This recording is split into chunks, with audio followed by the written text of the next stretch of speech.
कांग्रेस के पूर्व अध्यक्ष राहुल गांधी की भारत जोड़ो यात्रा का महाराष्ट्र में बुधवार को 10वां दिन था। इस पदयात्रा में हर रोज हजारों लोग राहुल गांधी से मिलकर अपनी समस्याएं बयां करते हैं। बुधवार को ही वाशिम की सभा में राहुल गांधी ने प्रधानमंत्री नरेंद्र मोदी का नाम लिए बिना कहा कि युवा वर्ग शिक्षा पाकर नौकरी के इंतजार में बैठा है, किसानों को उपज का सही भाव नहीं मिल पा रहा है।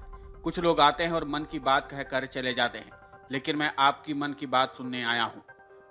जनसभा को संबोधित करते हुए राहुल गांधी ने कहा कि मोदी सरकार के राज में कोई भी वर्ग सुखी नहीं है।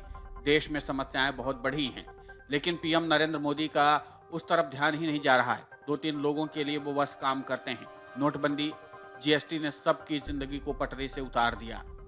सिर्फ मुट्ठी भर लोगों का ही स्वार्थ पूरा हुआ है। आगे राहुल गांधी ने कहा, छत्रपति शिवाजी महाराज, शाहू जी महाराज, महात्मा ज्योतिबा फुले, डॉक्टर भीमराव अंबेडकर जैसे महापुरुषों ने लोगों को जोड़ने का काम किया, सामाजिक सौहार्द निर्माण करने का काम किया। इन महापुरुषों ने जाति धर्म के बीच मतभेद पैदा करने का काम नहीं किया, नफरत पैदा करने का काम नहीं किया। हम भी इस पदयात्रा के माध्यम से उनके ही बताए रास्तों पर चलते हुए भारत जोड़ने का काम कर रहे हैं। बाबा साहब आम्बेडकर ने के दिए संविधान की रक्षा करने के लिए हम पदयात्रा कर रहे हैं। हमें आपका प्यार और दुआएं भर भर कर मिल रही हैं। इस ऊर्जा से मैं 3500 किलोमीटर तो क्या 10,000 किलोमीटर तक भी चलता जाऊंगा।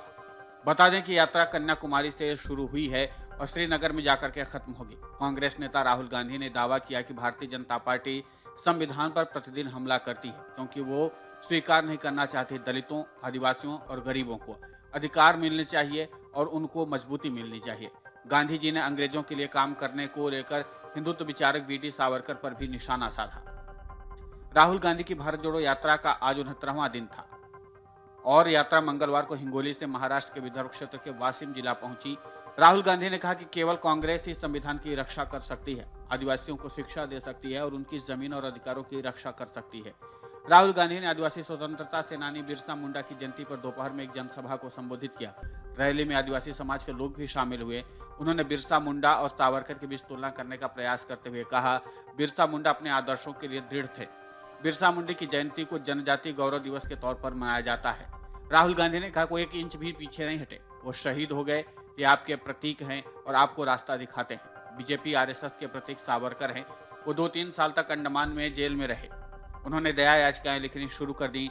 राहुल गांधी ने दावा किया कि सावरकर ने खुद पर एक अलग नाम से किताब लिखी और बताया कि वो कितने बहादुर थे।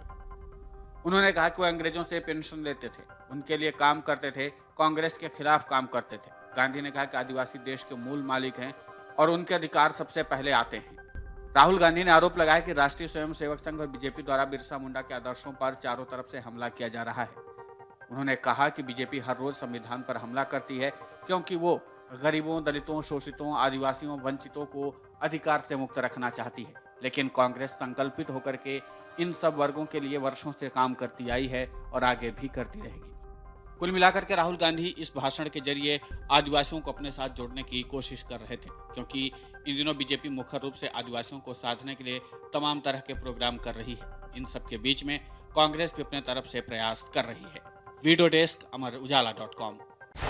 डाउनलोड करें अमर उजाला ऐप और पाएं खबरें लगातार। अगर आप ये वीडियो YouTube पर देख रहे हैं तो हमारे चैनल को सब्सक्राइब करें और बेल आइकन को दबाना ना भूलें। अगर आप Facebook पर यह वीडियो देख रहे हैं तो हमारे पेज को लाइक करें।